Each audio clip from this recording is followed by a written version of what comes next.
What's going on, y'all? Chuck Dunface here. Guess what? Looky there.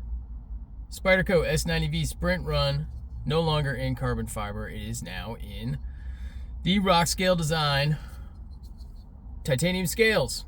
It looks pretty cool. Glad I did it. You know, actually, in fact, after I shot my last video, I went ahead and put the scales on that night. I went ahead and just did it. Didn't take long, you know, just Spydercos are just a little finicky, you know, but it is what it is. But yeah, these scales, I've already talked about these scales. I've already talked about this knife. I just kind of wanted to talk about something else in general, and that would be alternative scales on your knives. So we just saw the Spyderco Military 2 and S90V. Now this is the Endura Wharncliffe in K390, and this one is sporting the Flytanium scales in smooth titanium. This one's more of a texture. This one's much smoother. And then we also have the Cold Steel 8010, the amazing Cold Steel 8010 in 3V and titanium scales. Andrew Demko design. Now this is actually a factory model. These two are modded with aftermarket scales. This is a factory issue like this. Now you can get aftermarket scales from companies like Original Goat. I know they do aftermarket scales for the Demko models.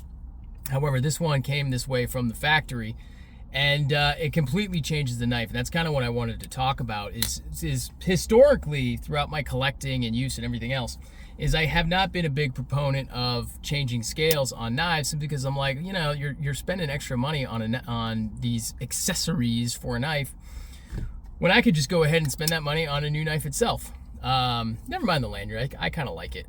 It's from Freight and Lock Company. When you get something from them, oftentimes they'll stick a little 3D printed bead and a little lanyard in there. I just thought a little pop of color. I thought it looked nice, so I went ahead and put it on the knife. But yeah, so I've never really sprung for titanium scales or aftermarket scales, accessories, and things like that. Sometimes pocket clips, simply because if I didn't like a pocket clip that was on a knife, I thought a Lynch Deep Carry or MXG or something like that would be better suited, which I may do on this one. I don't know. I don't mind the Spyderco spoon clip though, but I have kind of come around to saying that, you know, there's certain things that I like. I'm getting a little bit more refined in what I like, and the FRN scales, they just feel kind of flimsy on Spydercos and you know, Benchmades and things like that. And so I'm more willing, if I really like the pattern, I'm more willing to spend the extra money and get some scales, whether it's titanium. I really have come around to aluminum in a folding knife, a non-frame lock knife, as a scale option. You know, aluminum scales, I think those are pretty good too. So I've got no problem with aluminum. Now these two both happen to be titanium, but I'd happily use aluminum as well. Something from like AWT or Original Goat. Original Goat makes really good stuff. However, I had Original Goat on my MSI, the Microtech Standard issue, but it just took so damn long to get those scales in. It took forever, like months, in order to get those scales in. So I was like, you know, Original Goat, good company, but if they don't have it in stock, which they really don't, everything is kind of pre-order.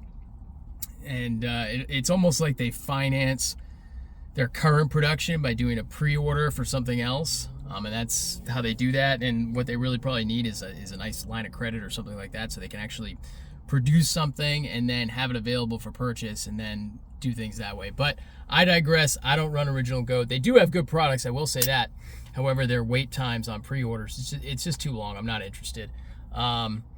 You know, but like I say, I'm kind of digressing here. I am more willing at this point in my collecting that if I really like a pattern, I'm more willing to spend a few bucks extra to get some scales that I really like. And it doesn't necessarily need to be metallic. I mean, yeah, these are both titanium, but it could be micarta, something from like Rip's Garage Tech or something like that. It could be aftermarket scales for something on an Emerson. Like I've said it for a long time on this channel. The Shutter Dug formerly made some of my favorite scales. I mean, there's still other scale makers out there, but you know, Doug, he's no longer making scales for Emersons or anything else for that matter. Yeah, I mean, I like them. If I like the knife, I'm willing to spend a few bucks to get something to make the knife even better. And I really do think that It has really elevated the paramilitary 2, or I'm sorry, strike that, the military 2. I think it's really elevated it, having the titanium scales, and the Endura as well. I mean, I think this Wharncliffe in K390 is an awesome knife. I just not a real big fan of the FRN scales, so getting these titanium ones from Flytanium, pretty happy about that. One downside on these is I wish they were American made. I wish there was something American made, either in aluminum or titanium, that I could have gotten at the time. Maybe if I had been more patient, I could have waited. But I do like the quality of these. I think they're good. I just wish they weren't made in China. That's kind of the downside. So it kind of is what it is, though, on that. And then, you know, of course, the Demco, the 8020. I mean, this knife right here, this knife is great in its, whether it's the G10 or if it's the 8010. I think I said 8020 a minute ago. The 8010, the G10 model in S35, or the AUS10 with, I think, the Greifer, some sort of FRN scales. I mean, it's already a good model. Now you take this and you give it 3V steel and titanium scales from the factory. You hit it at a price point which, when it first came out, it was $400, which I thought was fair, because by the time you take a knife, you get the cost, basically the same cost as this Spyderco right here. After you factor in the cost of the scales, $400 I think is very fair for what you're actually getting in the knife, with upgraded steel and full titanium scales. But this is still, I did a video on this a couple of months ago. This knife was $250 at Midway USA.